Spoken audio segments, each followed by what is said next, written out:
Good evening and welcome to the Township of Clark Council meeting. It's Monday, April 21st at 7:30 p.m. Roll call, please. Councilmember Hoff. Here. Councilmember Hund. Here. Councilmember Mazzarella. Here. Councilmember Manitti. Here. Councilmember O'Connor. Here. Councilmember Toll. Here. Council President Smith. Here, please rise for the Pledge of Allegiance and a moment of silence. To the flag of the United States of America and to the republic for which it stands, one nation, under God, indivisible, with liberty and justice for all.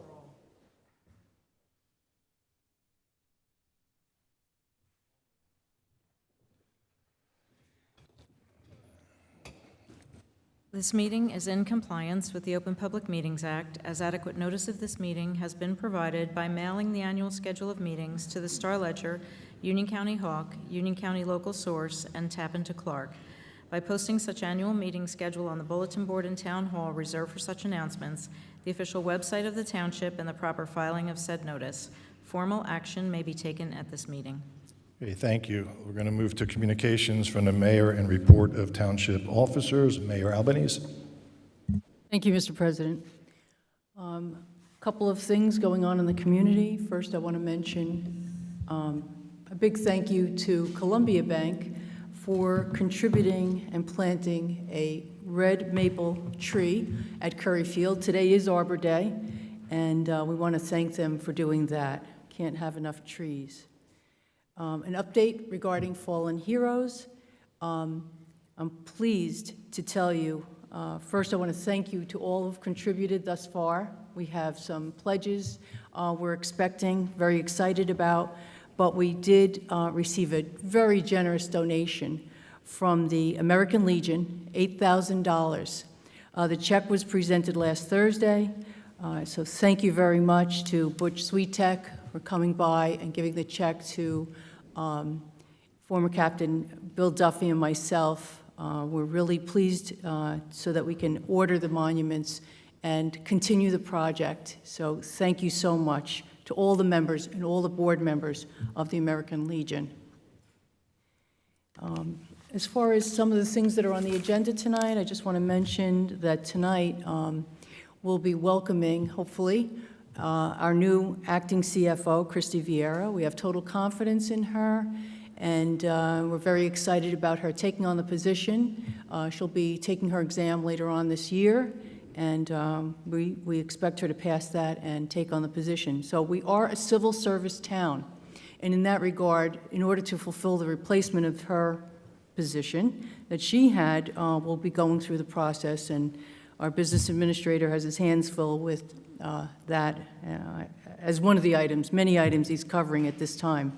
In addition, we have Joe DiIorio on the agenda, who's a man of many skills. I've known him, well, for many, many years. He's been a mayor, and he is a CFO and a QPA, and he'll be assisting us while we have an absence in our QPA position, while we get folks trained and tested to take over that position. To replace that opening.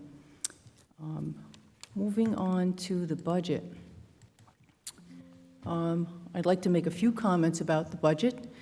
Tonight we'll be introducing our municipal budget. And please note, the municipal budget accounts for 30% of your final tax bill.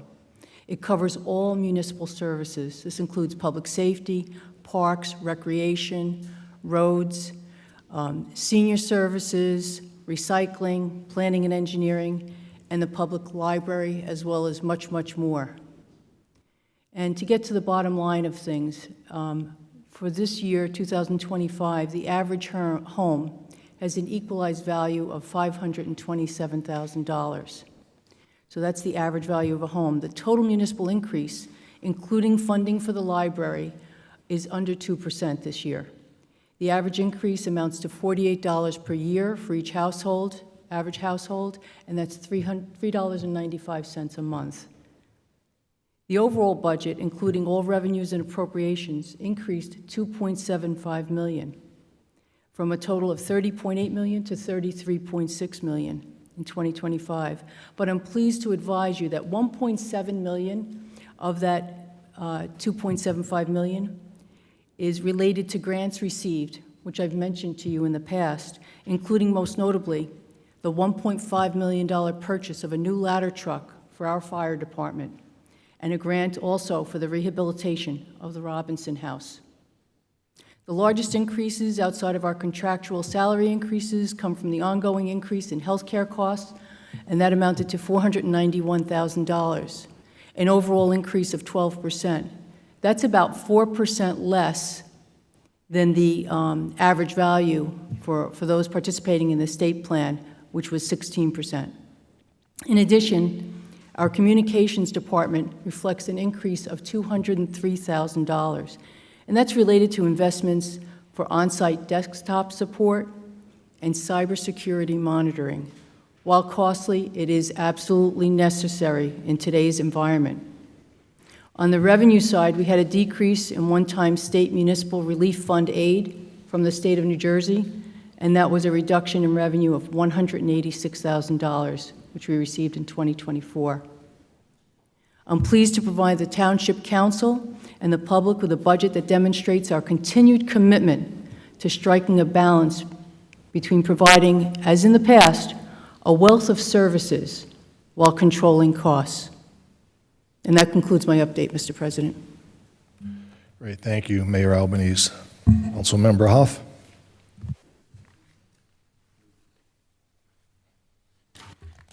Sorry about that. Okay, I'm doing the library report.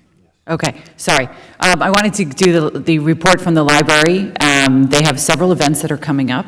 They are doing Paint a Pot, Plant a Flower on Thursday, May 1st.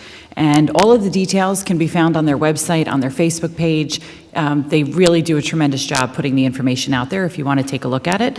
So you can get more information about all of these. But there's also like the Teen Craft Break, which they're doing cat squeegee art on Monday, May 5th.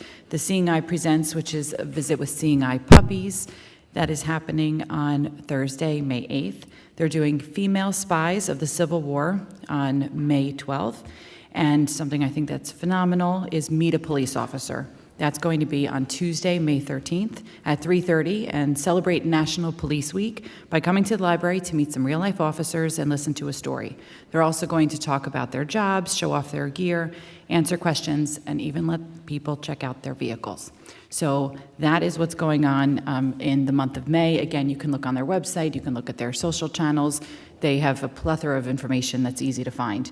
And also, it continues to amaze me, all of the services that the library offers with everything that you can lend out, and cornhole and microscopes and borrow all these sorts of things and use the 3D printer and such. But it does still amaze me that in March, they had a total of 8,245 visitors and had 6,149 website visits. And I don't have anything to add beyond the Board of Education. I know had a wonderful meeting in which they celebrated certain people, so I encourage you to look at their page as well, or you can watch the video from the meeting and continue to celebrate those educators who have been receiving different honors and such. And that's the conclusion of my reports. Great, thank you. Councilmember Hun. Thank you, Council President. I have the Clark Police Department monthly report for March, where we saw a total of 1,956 calls for service, including but not limited to 125 ambulance requests, 63 alarm calls, 3 criminal mischiefs, 2 for DUI, 10 for fire department requests, 14 fraud, identity thefts, 7 motor vehicle and residential lockouts, 80 motor vehicle accidents, 17 shoplifting and thefts, and we had a total of 170 911 calls and 1,274 miscellaneous calls. There is a total of 11 adult arrests, including but not limited to 6 for shoplifting, 1 for warrant, 2 for burglaries. The Youth Aid Bureau handled a total of 16 cases, including but not limited to 1 for simple assault, 1 for harassment, 1 for disorderly conduct, 2 for terroristic threats, and 3 for truancy. And that concludes my police report. Thank you, sir. Thank you. Councilmember Mazzarella. Yes, thank you, Council President. This is my DPW report for this evening. Electronic drop-off will be April 26th, 9 a.m. to 1 p.m. in the DPW yard behind this building. Your ID as a Clark resident will be required, so please make note of that. Spring cleanup final pickup starts April 28th. And please, ladies and gentlemen, do not put plastic bags in the biodegradable bags. They will be inspected, and if they're in there, they will not pick up the bags because we have no capacity to accept them. So please make note of that. May 6th begins grass pickup. Grass clippings only, please. No branches, twigs, plastic, and DPW again will be conducting inspection of those bags before they pick them up. So please limit that to the grass clippings. And to schedule any DPW services or pickups, go to www.ourclark.com and click on the tab for online services. This covers permits, bulky and appliance pickups, tree trimming, tree removal pickups, mulch deliveries, potholes, and accessory. Please let us know what appliance and metal you're scheduling to be picked up so we could have the proper vehicle to pick that up. Bulky and appliance pickup appointments are required by Thursday, the week before your scheduled pickup week. If you have small, bulky items and if they're scheduled to be picked up, please put them in a bag and don't leave them loose at your curbside. And no paint or chemicals will be accepted. Free mulch is now available while supplies last. Please email dpw@ourclark.com for more information. Thank you. That's the extent of my report. Thank you. Councilmember Maniti. Thank you, Council President. In the month of March, the Clark Fire Department responded to 46 calls, bringing the total to 121 for the year. These calls included, but not limited to, multiple odor and alarm calls. 5 incidents were pertaining to motor vehicles, including 3 incidents on the Garden State Parkway with 1 entrapment. 2 calls regarding downed power lines throughout the town. 1 call for smoldering mulch at a resident's home. The Clark Fire Department also responded to a fire in a public garbage can in the Rahway River Park, which was quickly extinguished. Additionally, the department assisted the Clark Police Department in responding to a bomb scare at the ALJ High School this past month. Thank God, and fortunately, everything was okay. And I would like to thank the members of the Clark Fire Department for keeping our town safe and for their continued hard work. The full department report is available at the clerk's office. This concludes my report. Thank you. Thank you. Councilmember O'Connor. Thank you. From the Clark Volunteer Emergency Squad, in March, the squad added a new probationary member and 1 cadet. They held their awards dinner at the Westwood, where they recognized the following individuals for their years of service: Sylvia Constantino, 45 years, Brian Butterly, 10 years, Catherine Sheldon, 10 years. In addition, the following members were recognized by the North Jersey Blood Center and our medical director, Dr. Matthew Letzia, for special service. Star of Life Award, individual who made decades of dedication, Gary Wagner. Community service, recognized as an individual for work done in support of the squad, Susan Alachi. Shining Light Award, providing dedication during a probationary year of service, Rob Macaluso. Distinguished Service Award, Distinguished Service Achievement for answering the most calls, Catherine Sheldon. Squad's life member, Michael Gennaro, pre-entered a 2 CEU class for the 2nd District squads, which are volunteer squads from Union counties plus a few others, on EMS and the crime scene. Over 50 people were in attendance. The squad hosted a regional course on expanded scope of practice for EMTs with Dr. Letzia as part of the new protocols made available by the New Jersey Department of Health, OEMS, with close to 60 attendees. With regard to call volume, there were 106 calls in January with 7 mutual aids. This does not include any calls that were dispatched and canceled on. Total hours responding to calls is approximately 691 man-hours. Of course, this does not include any hours the members are on duty when not on calls, and year-to-date call volume is 364 calls. With regard to membership, for those who would like to assist the squad but may not have time to do the EMT training, we are accepting applications for people who are interested in becoming drivers for the ambulance. Must be 18 years of age with a clean driving record. Anyone interested can email the squad at www.ourclark.org or membership@clarkems.org. With regard to servicing the community, the squad's training officer, Michael Hakowski, presented 2 CPR classes for township employees. The squad hosted 3 blood drives in March and is looking to expand the number each month as the need for blood is increasing.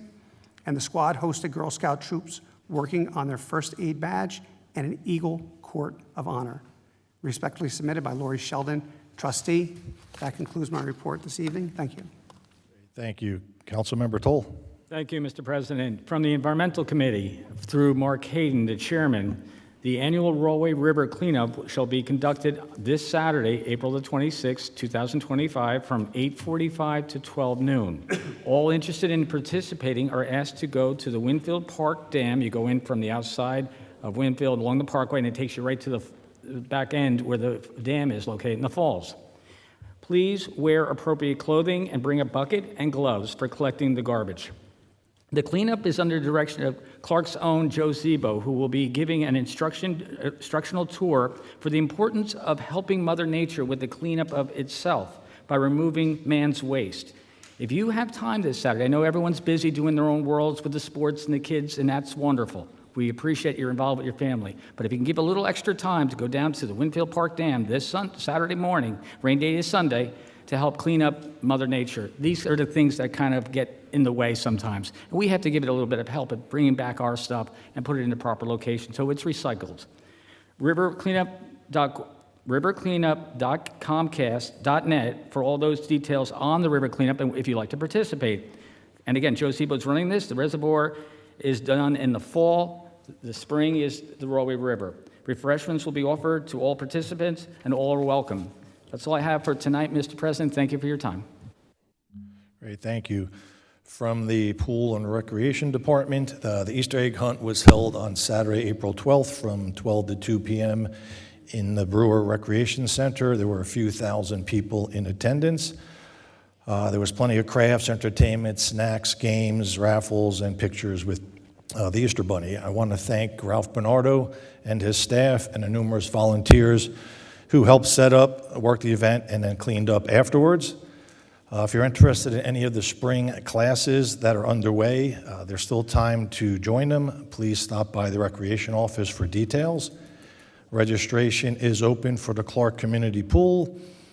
You can go online to ourclark.com, and under the Recreation tab, there is a pool registration tab, and all the information is on that. Or as always, you can stop at the Recreation Office. And if you have any questions, you could always contact Ralph Bernardo at 732-428-8400, or his email is rbernardo@ourclark.com. And that concludes all our reports for this evening. Now we'll move on to ordinances, appropriations, and claims. Thank you, Mr. President. For the record, no objections have been received in connection with the proposed ordinances. First ordinance is 25-09, an ordinance to amend and supplement Chapter 347 entitled Vehicles and Traffic, adding Article 11, Motorized Bicycles and Scooters, Section 347-65, Motorized Bicycles and Scooters of the Code of the Township of Clark. Great, thank you. At this time, I will open up the public hearing on this ordinance and this ordinance only. If anyone would like to come forward, please do so and state your name and the town you live in, and you'll have 5 minutes in duration. Okay, seeing nobody, I'd like a motion to close. Thank you, Councilman Toll. Thank you, Councilman Hund. All in favor? Aye. Any opposed? Okay, I need a motion to adopt the ordinance. Yes, I'll move it. Thank you, Councilmember Mazzarella. Can I get a second? I'll second it. Thank you, Councilmember Hoff. Any discussion or questions?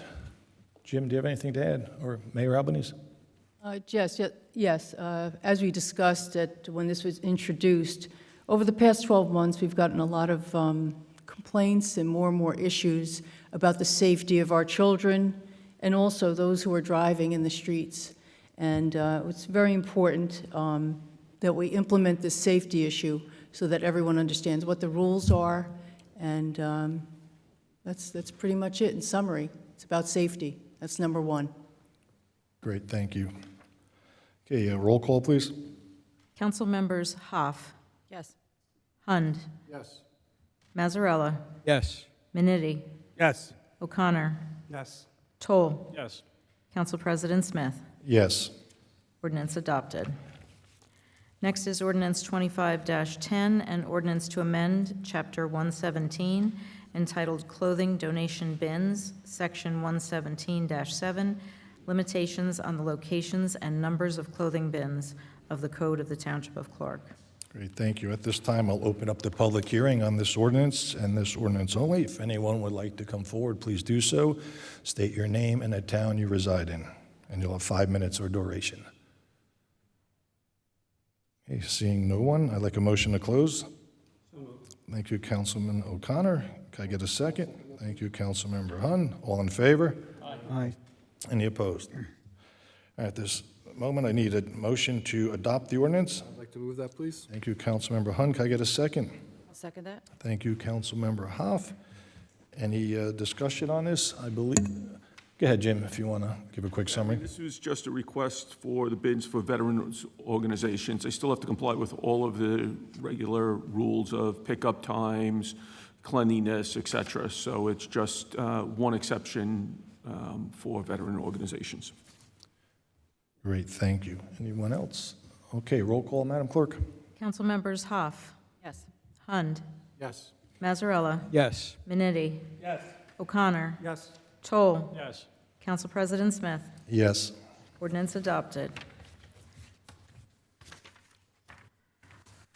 Ordinance 25-11, bond ordinance to authorize the making of various public improvements and the acquisition of new information technology equipment and a new automobile vehicle, including original apparatus and equipment, in, by, and for the Township of Clark in the County of Union, State of New Jersey, to appropriate the sum of $1,050,000 to pay the cost thereof, to make a down payment, to authorize the issuance of bonds to finance such appropriation, and to provide for the issuance of bond anticipation notes in anticipation of the issuance of such bonds.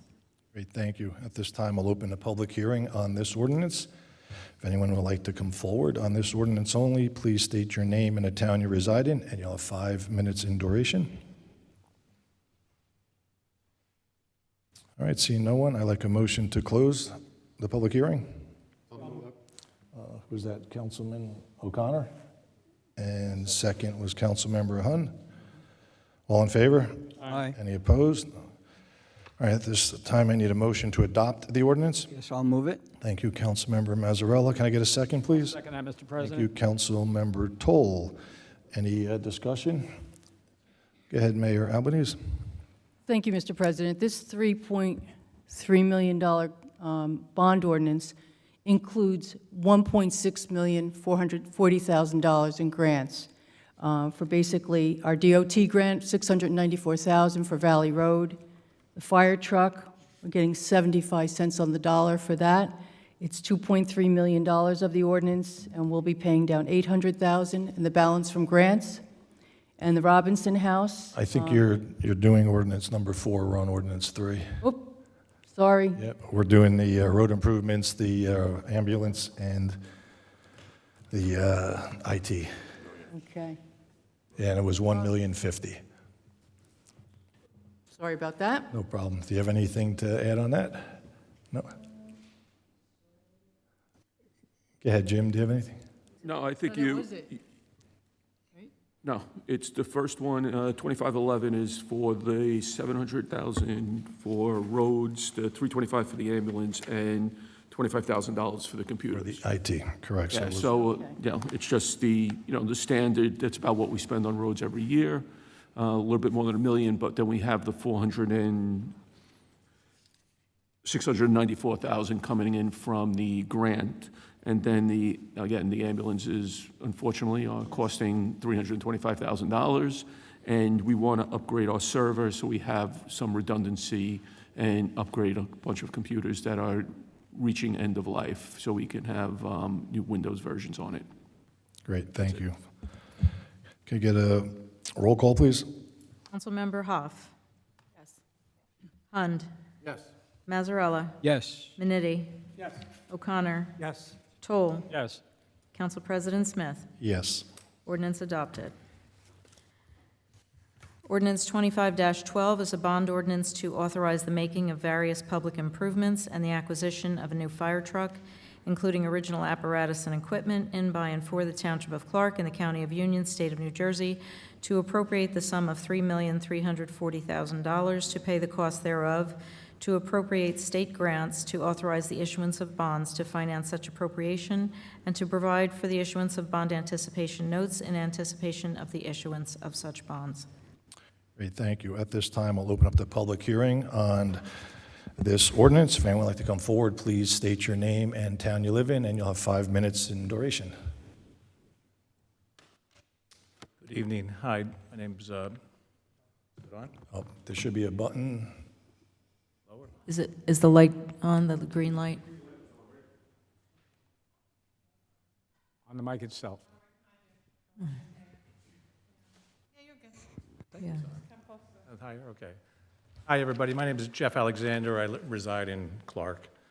I wanted to comment on this last ordinance. I just went and did some research comparing what we do to some other towns and just questioning, the expense of a new fire truck. I don't know the details of the truck or if it's what it's replacing. But when I compared Clark to Union, Cranford, and Westfield, what I found was Clark, which has the smallest population, I think currently has 6 trucks, and the information I could find indicates we have 40 firefighters. I don't know if that's full-time employees or includes volunteers or not. The other towns, Union is 4 times our size, also has 6 trucks, 24 firefighters, and they answered over 5,000 calls last year compared to what I could find on our town, 478 calls. Cranford, 24,000 people, about the same size, has 5 trucks, responded to 4,300 calls, and Westfield, population is about twice of us, Clark's, also has 5 trucks and responded to 1,500 calls. So it seems like we're either my information's wrong or just something seems off. It seems disproportionate, the number of trucks we have, the number of firefighters we have, and I just question whether we actually need to spend this kind of money on another truck. And my second question, I guess related to that, is what happens to the truck that's being decommissioned? Is that sold? Does the township make money off that, or do they just kind of go, into where fire trucks go after they're done? So that's it. Thank you. All right. Thank you, Mr. Alexander. Anyone else like to come forward on this ordinance? Okay, seeing no one, I'd like a motion to close the public hearing. Thank you, Councilmember Toll. Can I get a second? Thank you, Councilmember O'Connor. All in favor? Aye. Any opposed? Can I get a motion to adopt the ordinance? Yes, I'll move this as well. Thank you, Councilman Mazzarella. Can I get a second? I'll second it. Thank you, Councilmember Hoff. Go ahead, Jim. So I'll take some of that. I'm not a fire expert, and I can, follow up with the Chief Sarasa. However, there were multiple different types of trucks. So we got a ladder truck, a pumper truck, we got a quint, and we have some rescue trucks. So there's, even though we may have the same number of trucks, it is for fire safety, specifically on the type of vehicle that we have serving specific purposes. And, the answer we have, don't hold me to this, I believe it's approaching 25 or maybe close to 25 years old, the American LaFrance ladder truck. That ladder truck will be donated, it will be auctioned off as soon as we get this. We also have the option to trade it in as a reduction of the cost. we will have to see where we are at that time. Right now, we're looking at least a year and a half to 2.5 years before it's going to be delivered. One of the reasons why we needed the ladder truck is not only some of the size of the buildings, in town, but also, to help out in mutual aid in other towns as other towns help us. So, I mean, at this point, there is a need for the new ladder truck. And like I said, it's part of the overall vehicle response, or the number of vehicles and the type of vehicles for the overall response to keep the town safe. And just to add on to that, so except for the chief, we do have a complete volunteer fire squad. So we're fortunate now, we've opened it up to, as you know, council, members can join from other towns, because not everyone works in town like they did years and years ago, where they were able to respond. So we are grateful to have the many volunteers that we do have. As far as selling the truck, I did work in a town where we did sell a truck. Believe it or not, there are people that collect fire trucks. We sold it to someone in Florida, and as James mentioned, we can do it through auction or get a deduction on the, once we process the purchase order. We'll see what the price is and look at that. As far as the number of calls, that seemed very low. I don't know if you were looking at a monthly report, but we can gather that information. So, 474, you said, for the year? 480 last year. Yeah? Okay. I just feel like I see them every day on the Parkway, responding to calls, but, okay. Turn your microphone on. Mm-hmm. I said, I'm not sure of the exact number, but we can get you the exact number. So a little over one a day is what we're saying, yeah. So as far as, I'm sorry I mixed up that ordinance before, but let's see if there was anything else. I don't know if I completed the whole thing. I guess I was talking about the Robinson House. We're getting $146,000 on that, $346,000 improvement. I think that sums it up. Thank you. And the first half of that was the Valley Road combined Yeah, with- $694,000 for Valley Road is the total cost. The grant is $437,000, and for the fire truck, $2.3 million. As Jim mentioned, it's going to take 1.5 years to 2 years to get that fire truck. It's a long lead time throughout the United States for fire trucks. May I? Yes, go ahead, Councilmember Huff. So I know you just gave, Mayor, I know you just gave the amount of the fire truck, but I just want to reiterate, this is coming from a huge portion of a grant, right? Correct, 75 cents on the dollar. Yeah. So I thought that was incredible. All right, thank you. It was from our Senate President, friend Nick Scutori. It was a big movement on getting that grant for us, so we're thankful to him for that. Anyone else have any questions or discussion on that? Okay, we're going to go roll call, please. Councilmember Hoff. Yes. Hund. Yes. Mazzarella. Yes. Minetti. Yes. O'Connor. Yes. Toll. Yes. Council President Smith. Yes. Ordinance adopted.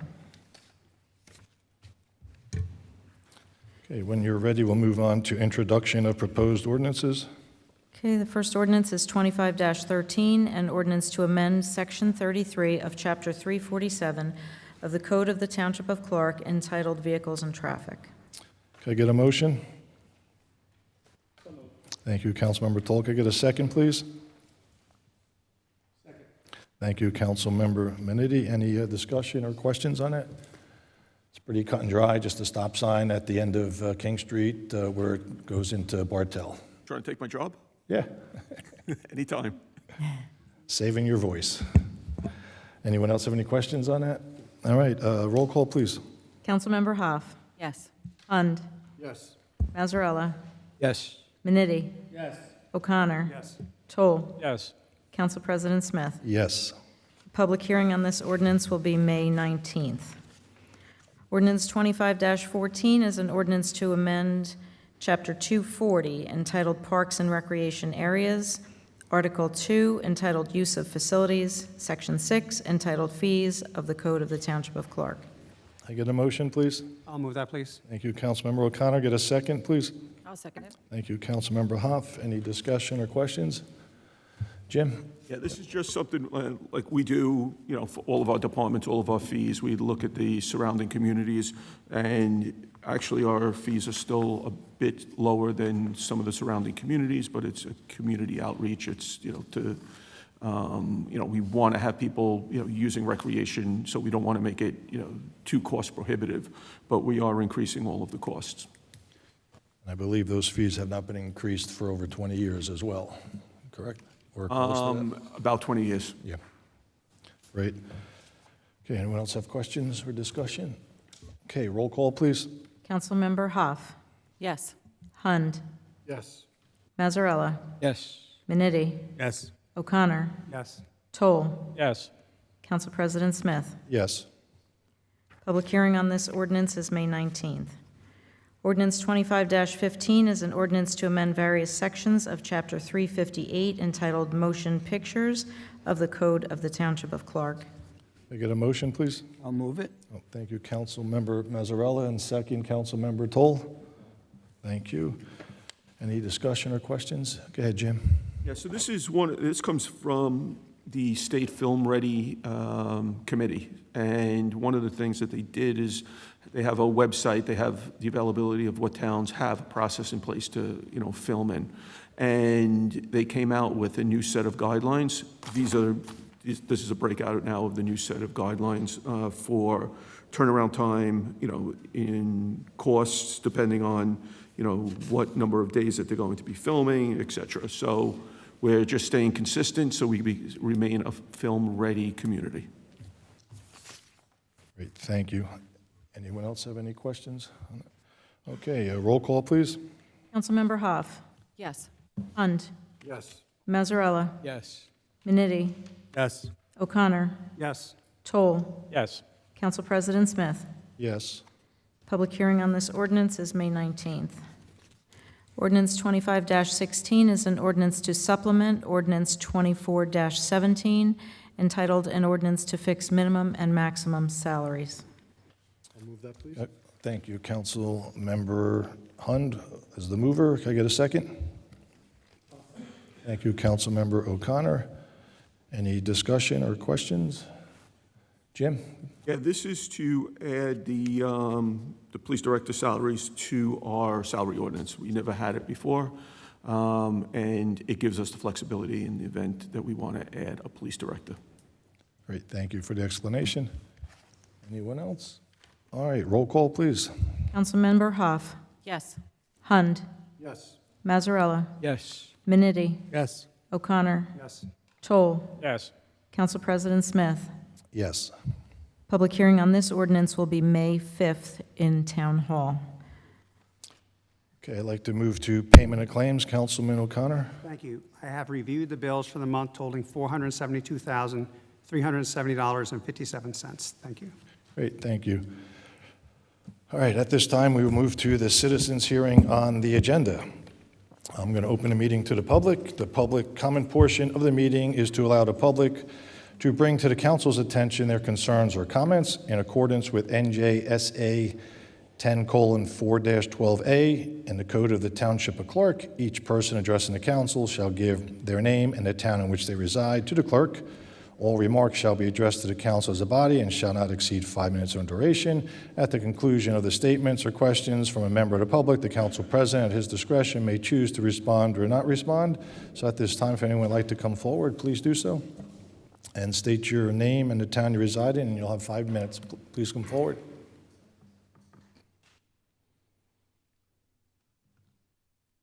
Hi, Jeff Alexander of Clark again. I just wanted to comment on the Clark Library and really give them a shout out. The librarians there do a great job, and it's a great asset to the community, and just wanted to get that on the record. I have 2 grandkids. They have all kinds of events all the time at the library, and my grandkids really enjoy going there, and they just all very friendly and do a great job. Great, thank you. Just for the members of the town, this is just for agenda items, so if there's anything not on the agenda, you could bring up. So, go ahead, Mr. Greaves, you want to come forward, please? Hello, John Greaves from Clark. I just had a couple questions about the appointment of Mr. Ulrich to the DPW director. I guess I was just curious, you know, it seems like it would be a job that would take multiple hours per week, and, you know, he's probably pretty busy with the business administrator duties. So I was just curious, it just seems like that might be a lot for it seems like a job for two people, and one person is doing it. And, you know, I've been concerned because it seems like the DPW has reduced its workforce over the last few years. I know a few years ago it was 19 full-time workers and 2 part-time workers, and now, or the most recent data that I was able to get from last year was 14 full-time workers. So it just seems like additional people that are working directly just for DPW would be important, because we're putting a lot of strain on the existing workers. So I just, you know, I'm just concerned that, like I said, it seems like a job for 2 people that one person might be doing, and there's that. And then regarding the budget, I just wanted to know when that might be available on the website. I haven't been able to see it just yet, and that's it. Thank you, Mr. Greaves. Isn't the budget, wasn't it posted? We would require your vote first to adopt it, council, then we will certainly publish it. Tomorrow, we'll get right on it. Thank you for the reminder. I think I mentioned at the workshop that that's how the process would work, just so the public knows. So once the council has presented the budget from the administration, they have an opportunity to review it, question it, and hopefully tonight they're going to adopt it. And then it will be posted on the website for you to review, ask questions, and then we'll have a hearing next month at our regular meeting. Thank you. Great, thank you.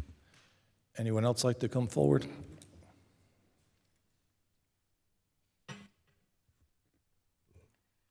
Good evening, Delia Collins, clerk. I have 2 questions, possibly 3, regarding resolution number 9 and resolution number 10. Maybe I did not know this, that we have a chief financial officer. Now we're going to have an acting chief municipal finance officer, and we're going to have a qualified purchasing agent. It seems like a lot of people to handle the finances of Clark, along with our business administrator, Mr. Ulrich. Also, I don't know if Ms. Kabliska is still employed with the town, and is Ms. Vieira taking over her position, or is it an additional position, and what is the salary? And same with Mr. Diorio, his position as a QPA, which is mandated by the state of New Jersey, according to the notes on here.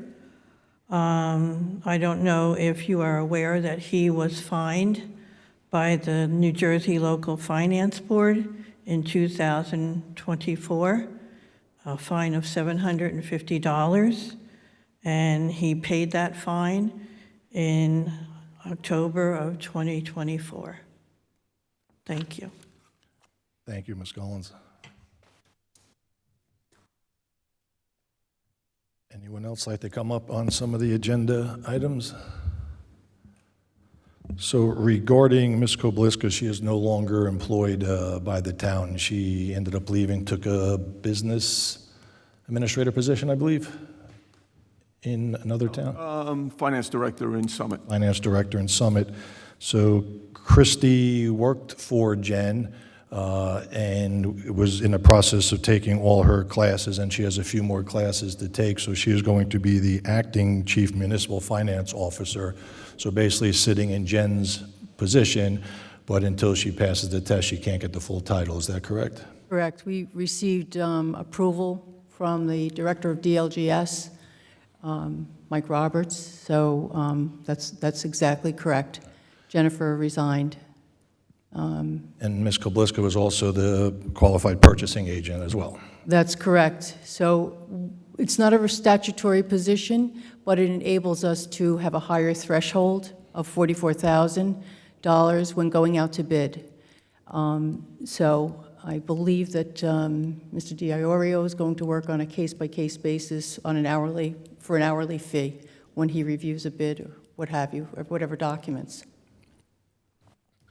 And on the DPW reduction in manpower, I don't believe we've cut any services, and some of it was, I believe, retirements, correct? Again, we backfilled as time, so we don't run into issues. The plan is always to have people who are coming up through the ranks as people are approaching retirement. So there's a couple of years that we have some overlap. In addition, we broke out, like you saw a couple of meetings ago, the cleaning service from the DPW. So that all used to be part. It is a situation where we are now, putting people in the right bucket or in different buckets to, track expenditures related to different services throughout the town. Great. All right, thank you. Go ahead, Councilmember O'Connor. And Jim, do you feel that you have the capacity to take on this additional responsibility? The DPW department has been operating without an issue for many years. It gets into a little bit of technicality of the director / shade tree. One of the things is we need a shade tree director to review all of the plans when they come in. So it's more of a title. I mean, if we had a director of DPW and a shade tree director separate, it wouldn't be. It's just a title thing. It's the minimum salary within the range, and this was the whole thing that the former mayor was acting shade tree director that, there was a big deal made out of. So we need to have a shade tree director. There is some stipulations on acting. I don't have them in front of me, but acting could only be for a certain period of time in certain conditions. As such, those conditions are not available right now, and I'm taking over that role as the shade tree director to deal with any type of shade tree. As for DPW, it's going to operate the same as it has, no issues. If there are any concerns, they're always coming to me anyway. So overall, I'm responsible for all departments within the township anyway, so it's no difference than anything that's been going on. Thank you. You're welcome.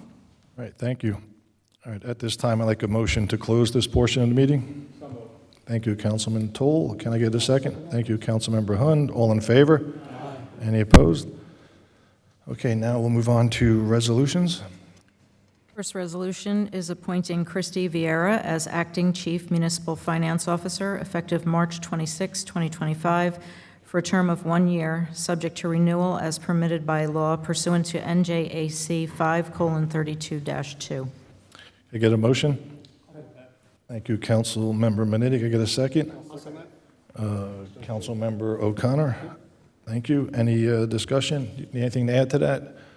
I believe I summarized it a few minutes ago.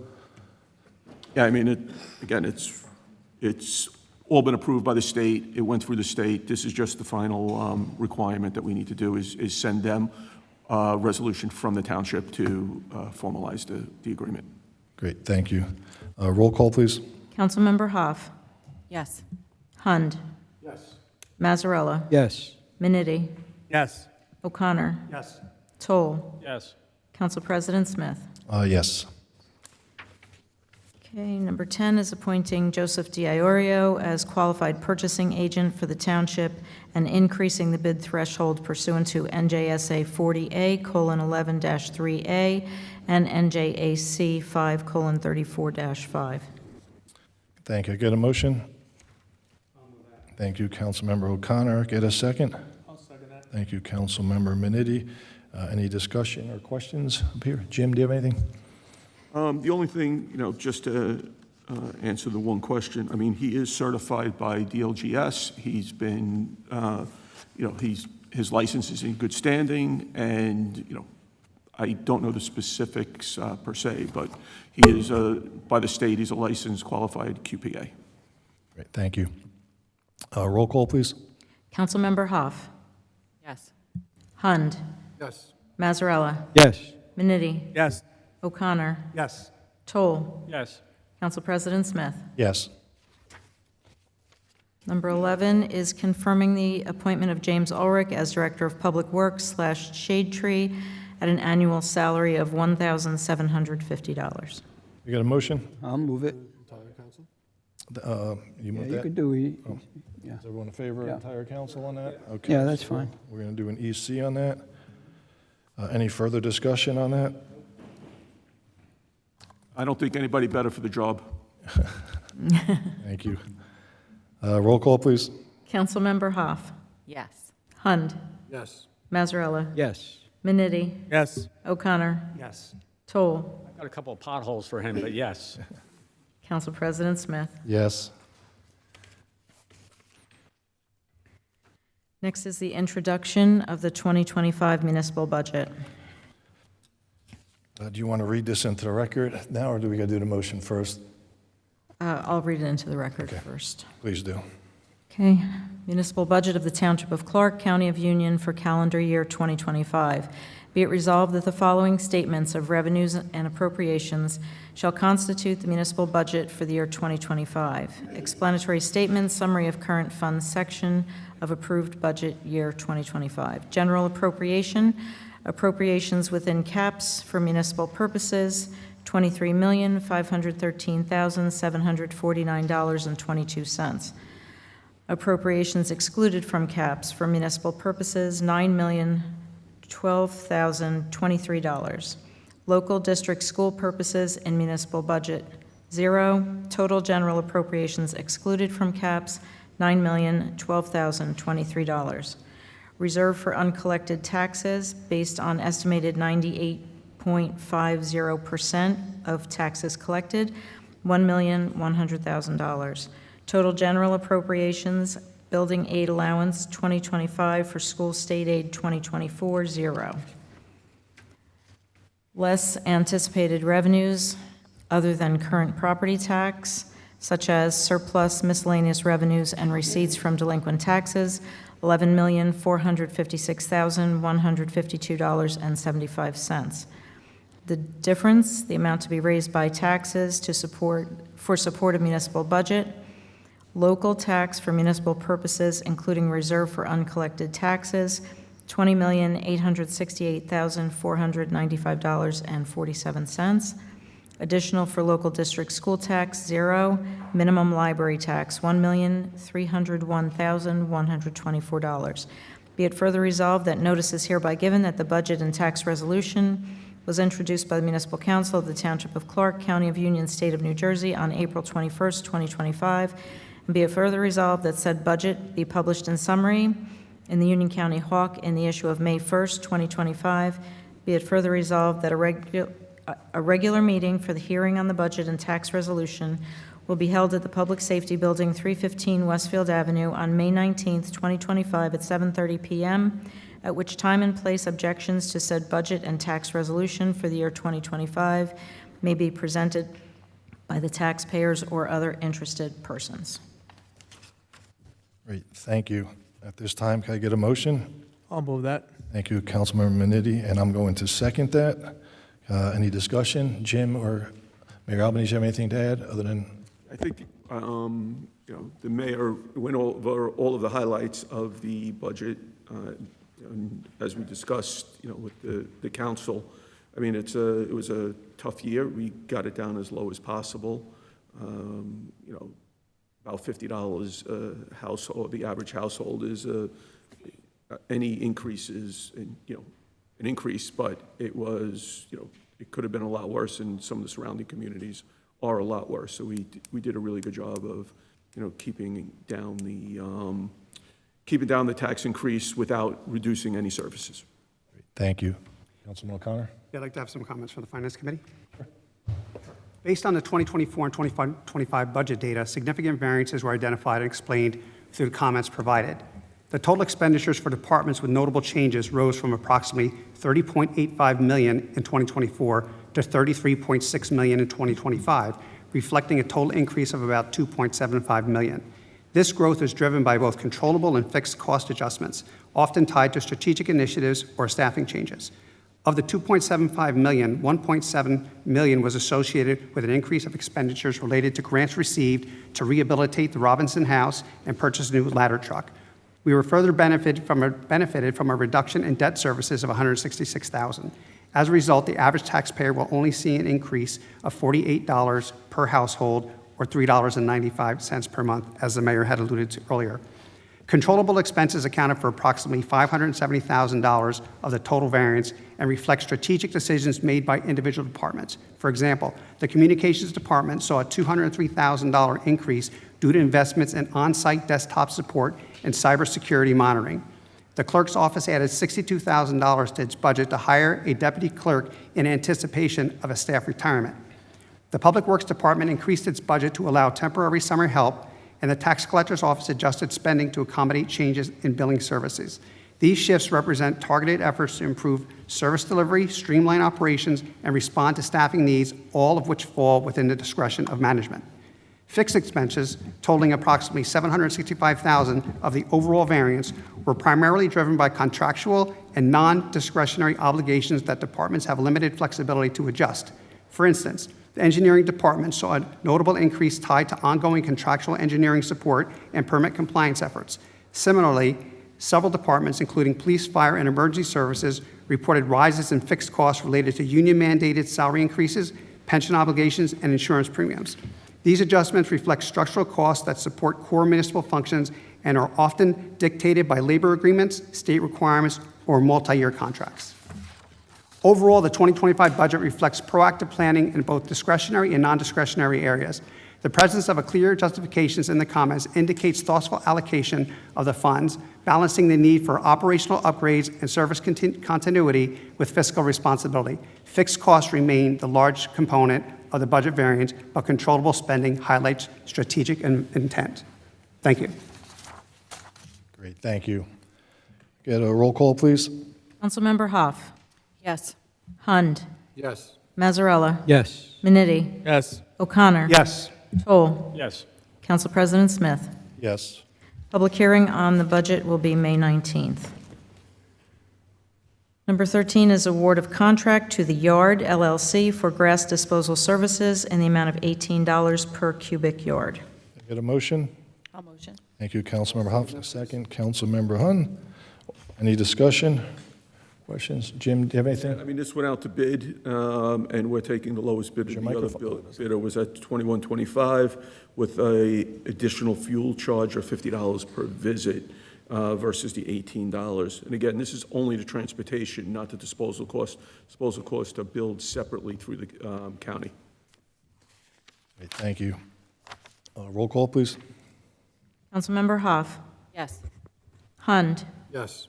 Mazzarella. Yes. Minetti. I would like to abstain, please. O'Connor. Yes. Toll. Yes. Council President Smith. Yes.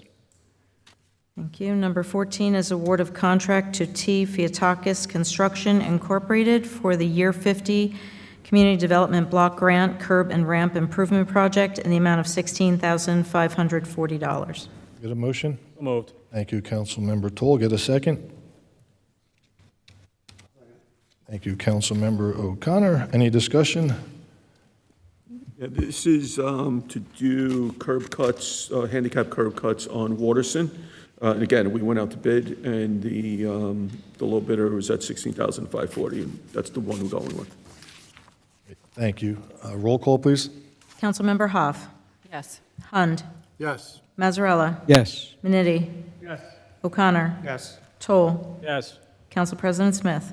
Yes. Okay.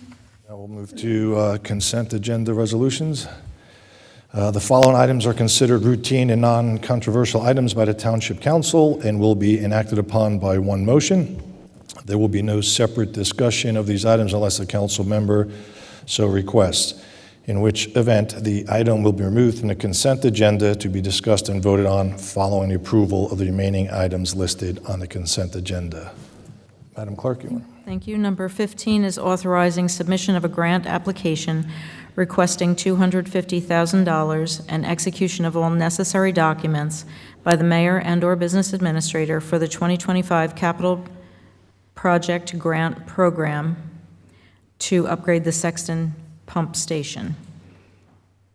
16 is approving Edward Fines as Class 1 Special Law Enforcement Officer effective April 21st until December 31st, 2025. 17 is authorizing submission of a strategic plan for the Clark Municipal Alliance Grant for fiscal year 2026 in the amount of $13,194.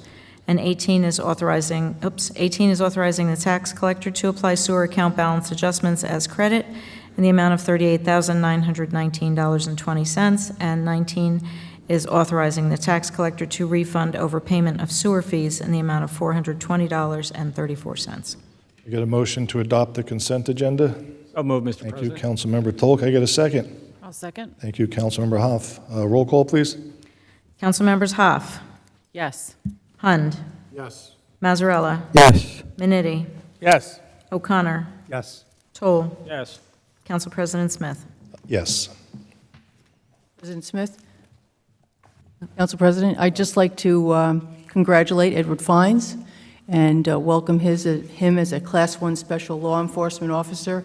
As you recall, we've been looking for specials, so thank you to him for responding to the call. Thank you. Great, thank you. Is there any new business on the calendar? There is no new business. Okay, at this time, we're going to go to public comments. I'll open the meeting to the public. The public comment portion of the meeting is to allow the public to bring to the council's attention their concerns or comments in accordance with NJSA 10:4-12A and the Code of the Township of Clark. Each person addressing the council shall give their name and the town in which they reside to the clerk. All remarks shall be addressed to the council as a body and shall not exceed 5 minutes in duration. At the conclusion of the statements or questions from a member of the public, the council president at his discretion may choose to respond or not respond. So at this time, if anyone would like to come forward, please do.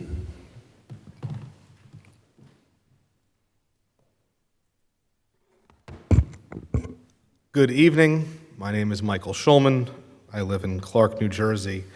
I wanted to talk about something that has been addressed on and off at these meetings and the workshop meetings for, I don't know, probably longer than we've all been coming to these, which is traffic issues here in town. I was asked to come here for some folks who live in my ward, specifically on Featherbed Lane, who have seen, as many people have in this town, just a influx, if not steady stream of speeding cars, other traffic violations. I know there, several months ago, there was a massive accident right on Featherbed, almost next to the Deutscher Club and Featherbed Lane School. And that's an area that is obviously traveled every day, and when there's not standstill traffic at rush hour, it becomes a raceway.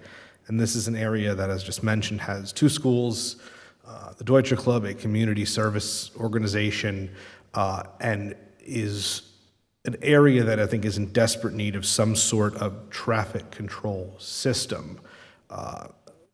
Folks that I've spoken to, I believe some of them had written into the town because there's been some folks organizing in that neighborhood, and they asked me to speak tonight about possibly the installation of speed tables, speed humps, frankly, just generalized enforcement in the area, because with two schools there, it doesn't unfortunately get the crossing guards like the public schools get, but there's hundreds, if not probably close to maybe several hundred students and their parents traveling back and forth. And I was just trying to go through a little bit of history. I know people have been bringing this up meeting after meeting in different neighborhoods. This is not a unique problem necessarily.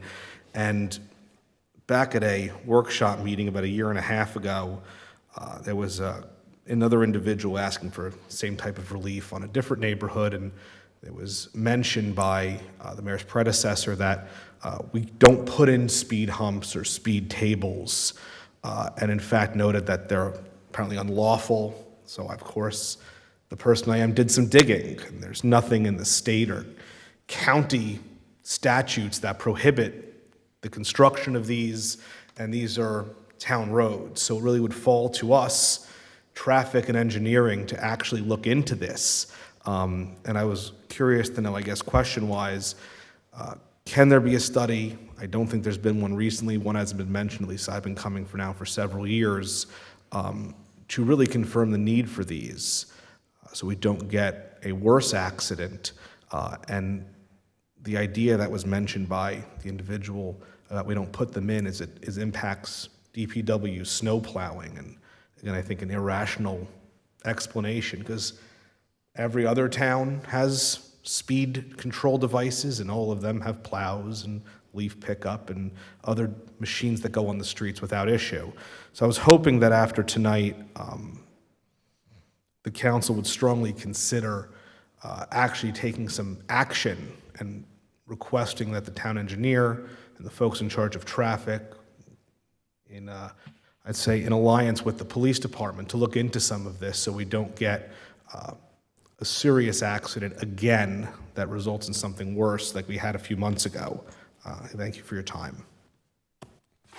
Thank you, Mr. Schulman.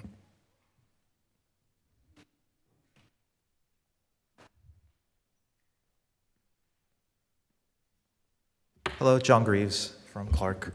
I'm here to kind of follow up on the question I had about pilots last month, which was, would the council consider splitting some of the revenue that's coming to the town from the pilot programs with the school? Because under the pilot program, the town actually gets more money from the pilot money than they would if there was a normal taxing structure. And in the case of the Walnut Hill Apartments, you have 26 additional students going to the schools there. That puts the additional burden on the school. Could some of the money that's being sent to the town be put into the school budget? I know that you guys mentioned that there is the ordinance where the town pays some money, but that money is the money that was received before the development was there, when there were 0 students, and I believe it's about $55,000. And I believe that the town gets a little bit more than $500,000 under the pilot program, and they would get about $275,000 under a normal taxing structure. So could we take the excess over what a normal taxing structure would be and give that to the students?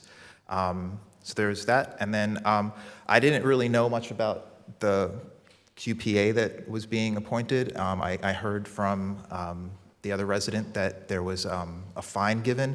I did just a quick look right now. It seems that was because of a conflict of interest thing based around a sale, and it just seems like there's an ethical dilemma there, and I'd just like to say that that doesn't sound like a good thing. I don't know more than I found out a few minutes ago, but it certainly seems troublesome. And I guess, with the pilot program, is there any additional ordinance or anything? Because that particular ordinance only applies to the Walnut Hill Apartments. So any, like CubeSmart and any additional pilots, I know that there's another pilot that was proposed but then had to be taken off the agenda, but it seems to be just delayed and will be coming soon. It does not seem that that additional money that is still insufficient, not even that amount would be applied under the current setup. So I'd just like to see if you guys could address that. Thank you. Thank you, Mr. Greaves.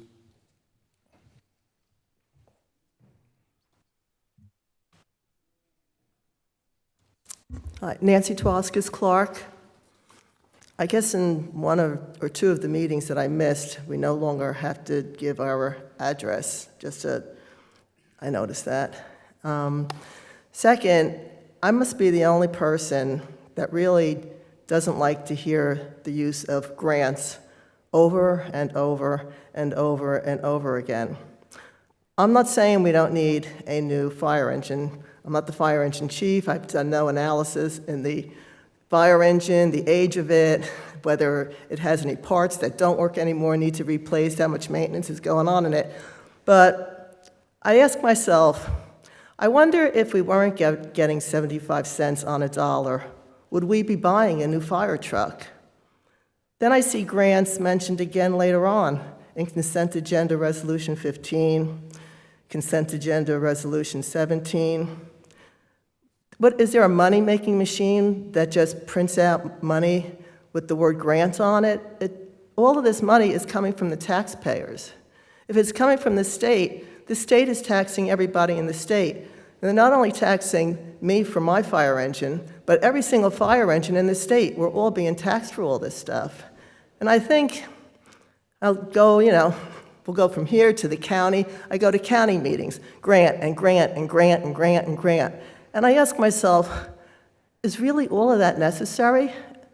And I don't know, I'm not one to say it is or it isn't. I'm not challenging whether it is or it isn't. It's just a personal thing, I guess. I'm really getting tired of hearing the word grant, because it seems like money is being given out very freely to towns, to counties, and to states.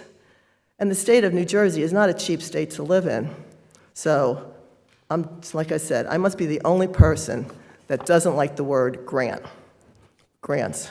I used to work at WT Grant, so that I liked, but not giving money out. And I really like the business administrator, James Ulrich, and I'm wondering, though, an annual salary of $1,750, does that mean when we really get a public works director, that's all that public works director makes? I can't wrap my head around, are there more hours needed? I know when I worked in business as a salaried employee, I got job on top of job on top of job on top of job, and if it took me 40 or 50 or 60 hours a week to do it, I still got paid for 40 hours. So not saying Jim doesn't deserve the $1,750. It's nothing against Jim personally. But I just can't wrap my head around why there's an annual salary of $1,750 for a director of public works. Thank you. Thank you, Nancy. Anyone else like to come forward? All right, we'll start answering some of those questions. I'll start with the grants. The politicians in this country, starting at the federal level down to the state level, the tax money goes into the federal government, goes into the state coffers, and everybody in public office likes to get reelected, so they take grant money and they offer it out like candy to a lot of from the federal government down to the states, and the states down to the individual counties and towns. We cannot give grant money out, but if people are going to offer it to us, we're going to take it. That's just the nature of the beast, unfortunately. So until the federal government changes and then the state government changes, I don't think that's going to change. Have anything else to add, Mayor Yes. Albanese? The money's not offered. It is offered, yes, it's advertised that there are grants available. We pursue the grants, and we've been successful. But believe me, we don't in Clark get our fair share of what the other towns in this state get, and we are proud of getting those grants. And if you have a specific question on one of the grants, DOT grant, the grant for the restoration of part of the structure at the historical house, or for the fire department truck, and maybe we would have pushed things a little bit further to get that $3.3 million truck. But I assure you, it's needed. And I'm relying on the experts when I do say that. That's all I have on grants right now. I don't know if you want to add anything, Jim? Yeah, the only thing I would add is that all of these items are necessary items. So the $250,000 grant that we're going to apply for is the Sexton Pump Station, right? So it's a pump station, a sewer pump station that we need to upgrade. The roof on the Robinson House has been, falling apart. I mean, in places a little bigger than my shed, and unfortunately, it's going to cost us almost $350,000 to replace it.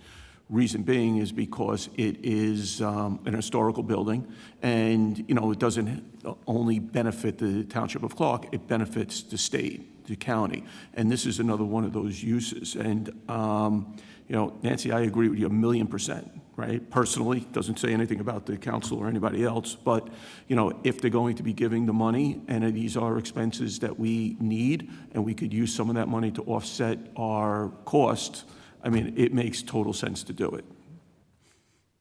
So I just want to add on to that. So one of the grants we got was the curb cut grant.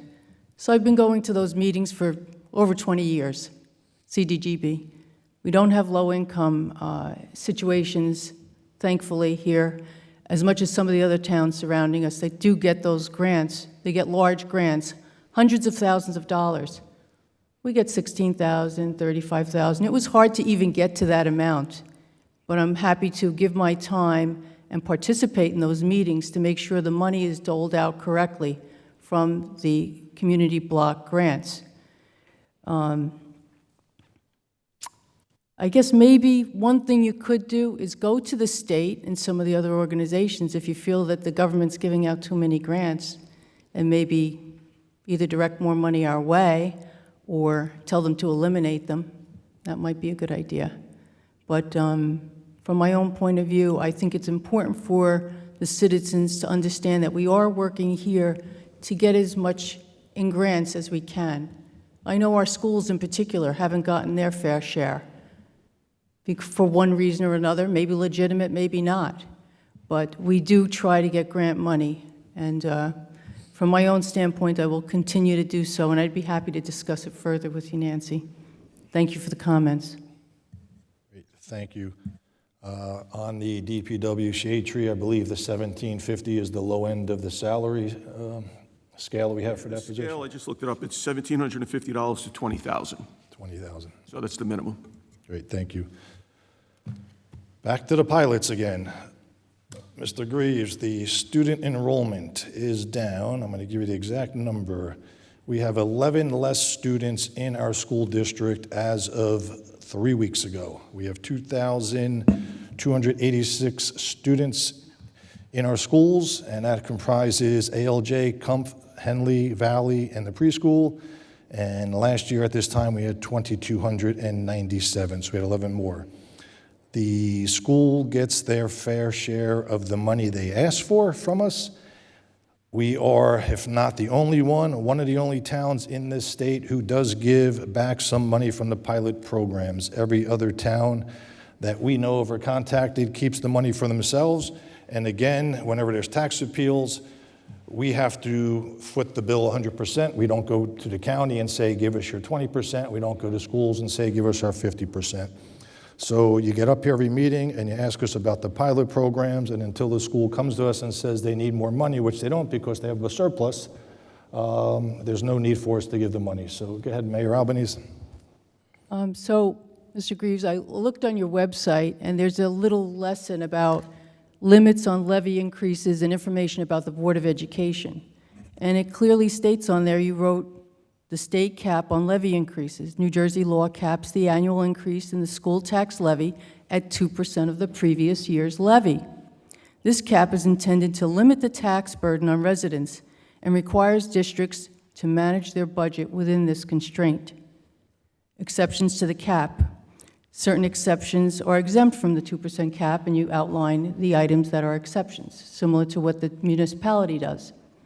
And then you say, if the voters want to, they can increase the cap more than 2% if they need more money through a referendum. So do you want us to take money from one pocket and put it in another so that that goes within the cap? I'm not sure. What are you looking for? You're explaining and giving a whole history. No, I'm just going to state this, and you can answer it next time. No, I'm not going to have a discussion about it, but I'm just pointing out to the citizens of Clark that on the Stronger Clark website, which you're involved with, I believe, it clearly explains how the tax levy for the Board of Education works, which is just what the President pointed out, which we've pointed out at previous meetings as well. Thank you. Thank you. And Mr. Schulman, on the speed bumps are not illegal. You can get speed bumps, but there are a lot of restrictions to them. So, Jim, if you want to... So, just high-level speed. Can you lean into the microphone a little bit so we can hear you, please? Sorry. Okay, so speed humps must be 200 feet from any intersection. There must be a minimum of 300 feet between individual speed humps. Should be placed within the property line, positioned under streetlights, and on roads with less than 3,000 vehicles. So Featherbed would not qualify under those circumstances. Also, I believe that the accident that did happen there, the woman was ill. She became ill. It was not a reckless driving or over the speed limit, just to make that clear to the citizens as well, because it was extraordinarily amazing that the woman and her young son lived through that accident, okay? Captain Akabu, I don't want to put you on the spot, but maybe I would. Do you have a minute to come up and explain how the police do their traffic studies just to the citizens?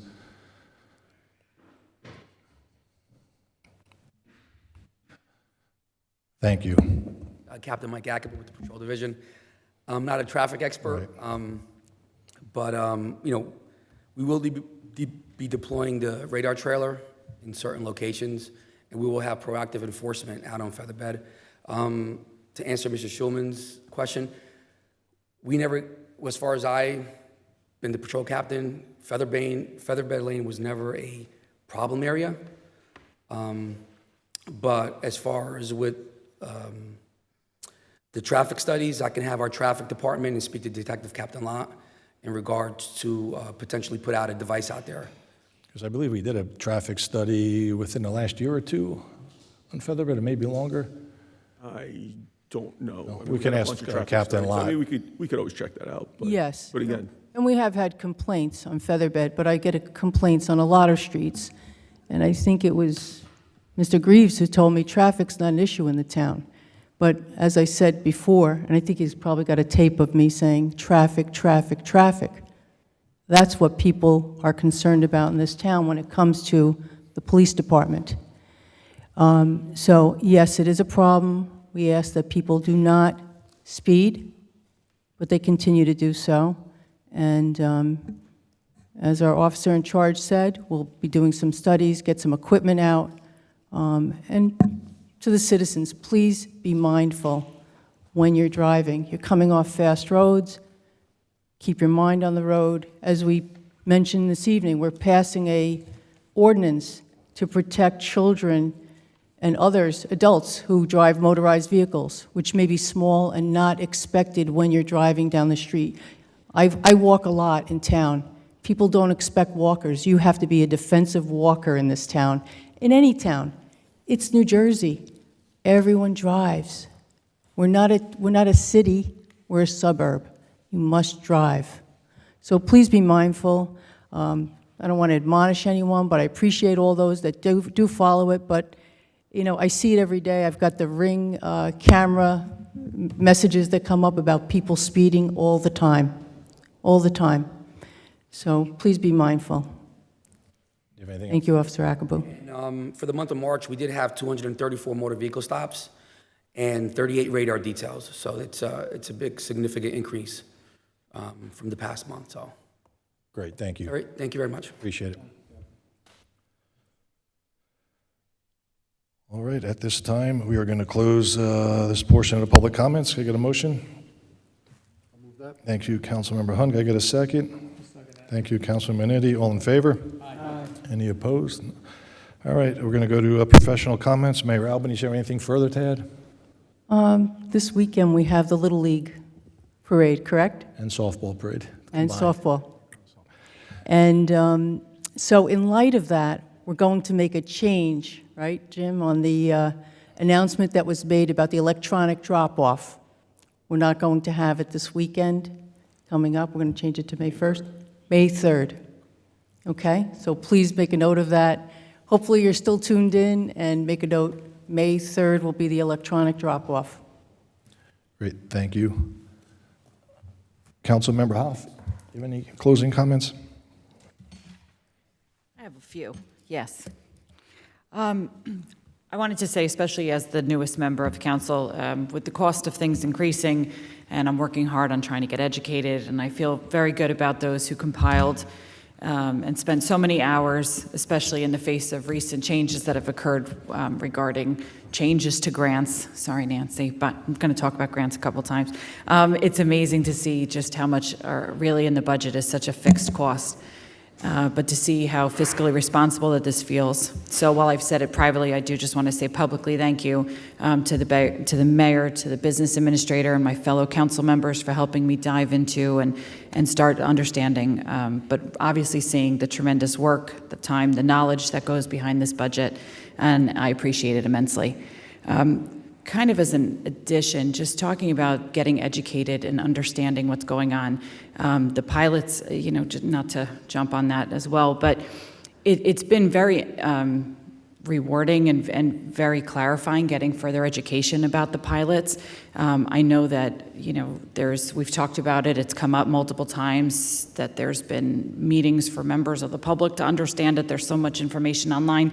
And I think our council president does a great job each time, quite frankly, of explaining what's going on with the pilot programs. But I also want to say, I've heard this a few times, this is a pretty friendly group, and I think a very transparent group with information. And I keep hearing, occasionally at meetings, people say, well, people wanted me to ask. And I just want to say, as somebody who would come to meetings and ask questions or reach out or send messages or emails, there's so many ways to get in touch with the proper people in town that I would want to encourage people to take advantage and get their questions answered as best they can. So kind of switching up, the egg hunt this weekend, it was the first time I participated in the back end as opposed to as a mom trying to knock eggs out of, overbearing kids' little hands when they were younger. And, unsurprisingly, Ralph and his team did an incredible job. It was so wonderful to see. I knew it was a big undertaking, but to watch all of the volunteers working together, the fact that everyone that you passed at all the different stations and functions that they had going on, everyone was smiling. And those smiles are the results of so many people volunteering. And we got to hold little chickens from the Schifferstein, so I thought that was so wonderful. And again, apologies to my neighbor Nancy, but I already had it in my notes about the grants. But I did just want to say, watching a neighboring town get a very close neighboring town have to come out of pocket 100% for the fire truck that they really needed. When I got onto council, I thought that was exceptional that we were able to take advantage, but it also requires work to apply for grants, and quite frankly, if we're not the recipients of it, someone else will be. I don't think they're going to cut off grants, but I think I'm personally, as in business, you look at different grants, and sometimes they're huge undertakings to apply and fill everything out. So I was already planning to just say thank you. I thought that was great, and I'm looking forward to seeing everyone on Saturday. My daughter's last year in the Clark girls softball parade. So that's all. Thank you very much. Thank you, Councilmember Hund.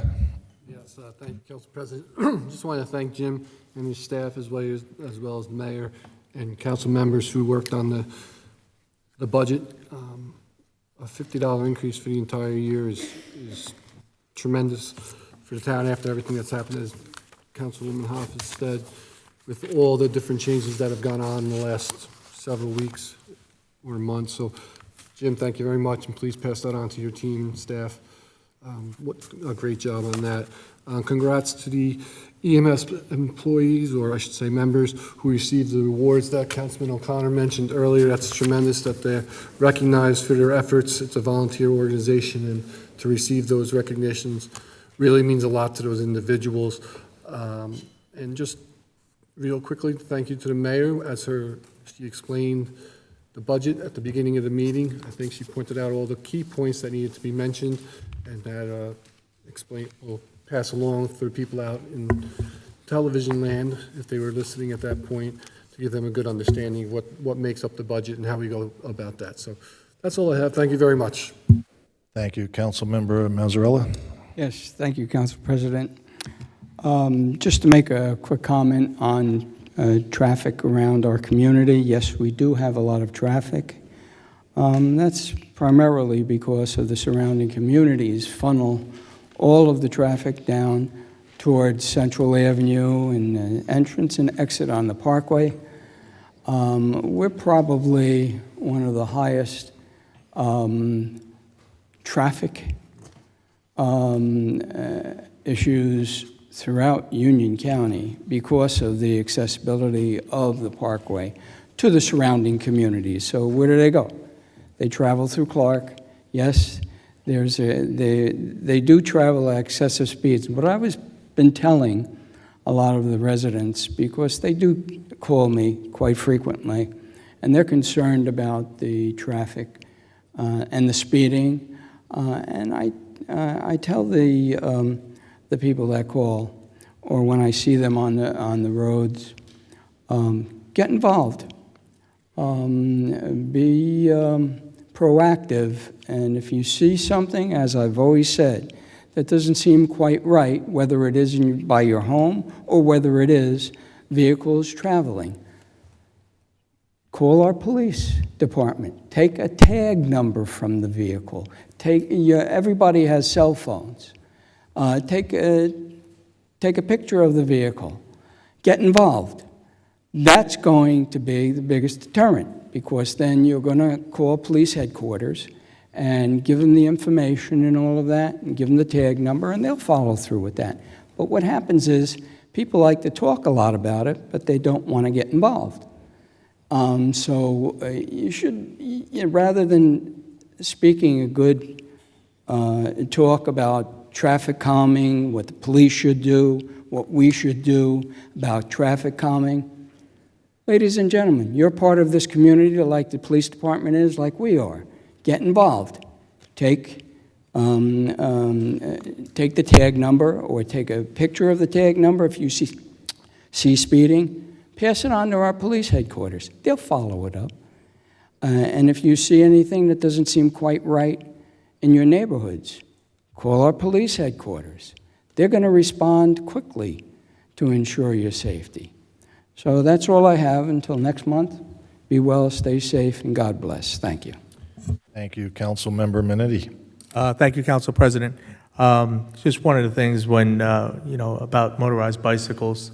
About a month ago, I was on Madison Hill Road. It was later in the evening, and there was a bunch of young kids on these motorized scooters wearing dark clothing. And if you know, these motorized scooters are black or dark colors.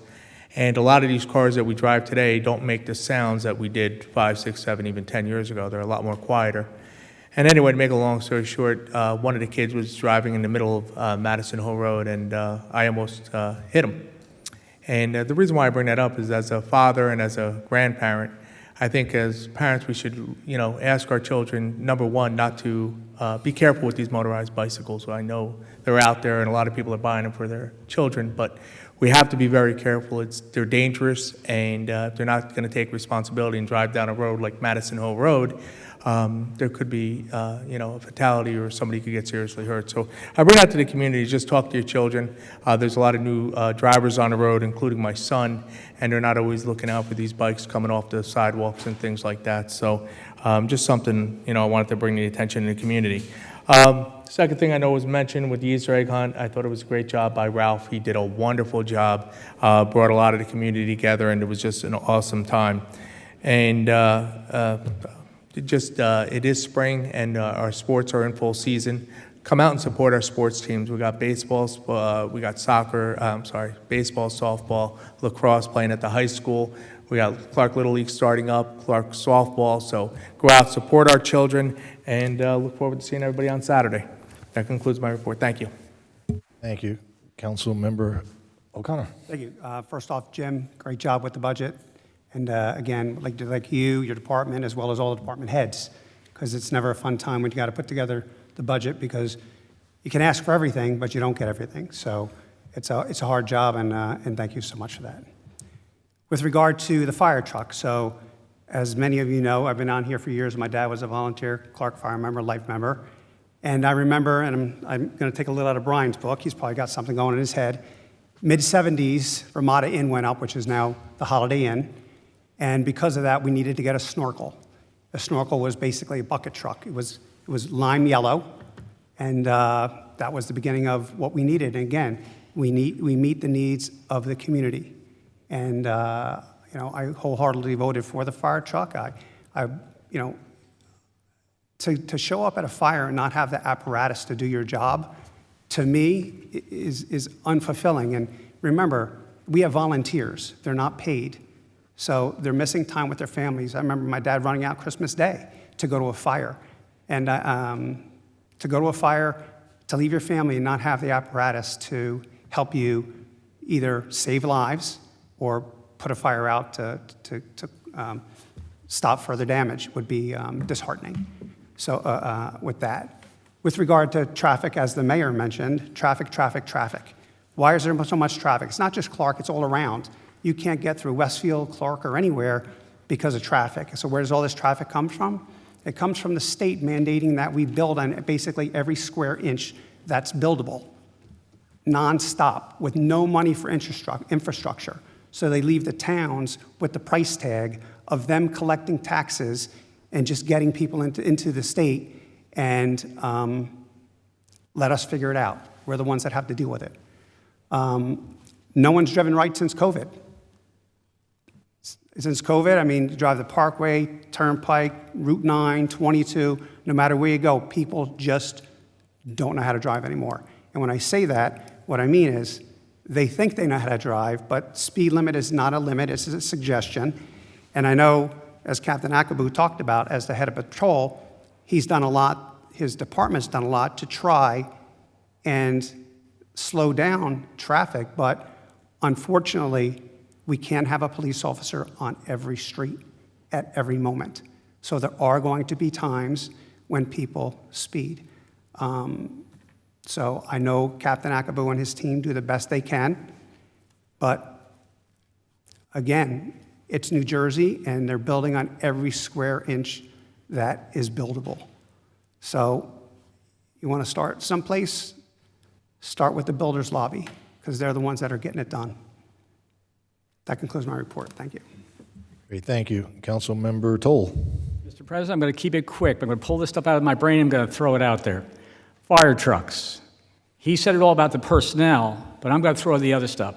I agreed with Mr. Armstrong's comments to a but, because the fire trucks are regulated by the state of New Jersey, and those regulations change constantly. So we're ordering a truck. Remember this, folks. Listen to what was said. We're ordering a truck, not for this year, not for 6 months from now, but 2 years from now, because it's cheaper. Plus, they also have to, they're not just like go out down to a car lot and buy a car or a truck. You're ordering specific vehicles to meet specific requirements of the state. And those requirements change. 1 year was about cabs. You had to have a crew cab. You couldn't have that. You had to have this. A whole bunch of regulations are constantly put on these apparatus, these machines, and they constantly change. And the towns have to react to that. The fire department reacts to it. And as Pat said, they're volunteers.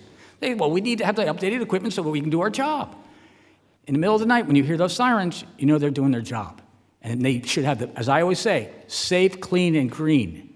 This town needs the safest police department, which we do have, and we have great leadership. This town has the greatest fire department because these guys love and care for the community. They're giving back. So if we're giving them a new toy, or a new, excuse me, I didn't mean to be disrespectful, but I'm saying something that makes them get their job done better. Let's give it to them. What's the problem? You gonna say no to that? That's ridiculous. Now, Dr. William Robinson Plantation.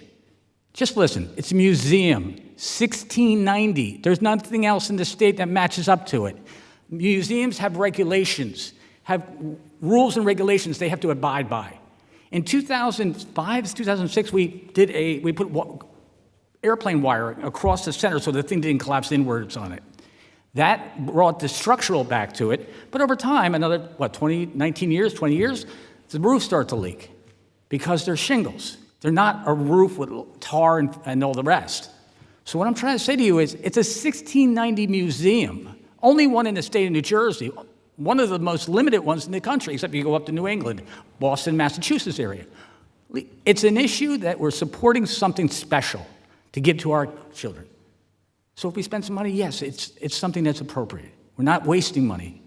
And as they said before, the architectural historian who comes from Cranford, nice lady, boy does she, because she's the only specialized person to do the documents on the house before it can even be touched. You go do improvements to your house, you know what the architecture costs you. This is tenfold that because it's a 1690 farmhouse. So I'm gonna leave my comments now because it's late. To those we lost in the last month, Deborah Fallon, longtime Clark resident and a neighbor of mine on Dorset Drive, ALJ class of 74 alumni. Anthony Marzano, U.S. Navy veteran. Yvonne Legan, a longtime Clark resident. Charles Reichlet, loving husband of Nancy Alkanowski, our former health officer, and a friend to Clark, New Jersey. A very nice man. With that said, folks, it's always something in this town, but we love our town, we give back our town, and we keep giving more because that's what it's all about. You got questions, as it was said before by Jessica Hoff? Just ask them. We're here to answer them. Thank you. Great Easter. Easter's over with. We're going now towards Memorial Day, right? I'll see you then. Jim, you have anything to add? Nothing to add. Okay. Counselor, you have anything? Mr. Dugan? No, thank you. Madam Clerk? No, thank you. Okay.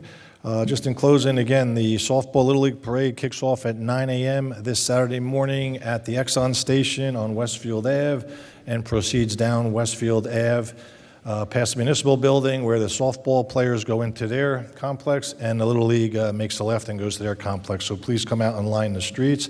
I want to thank the American Legion for their kind donation to the memorial out in front of ALJ High School, which we'll start working on and ordering, I guess, the plaques and everything. It's all ordered. All right, that's even good news. So again, thanks for that. And at this time, a motion to adjourn. Thanks, Councilmember Tolk. Second. Thank you, Councilmember, who's that, O'Connor? All in favor? Aye. Any opposed? Okay, see you next month. Thank you.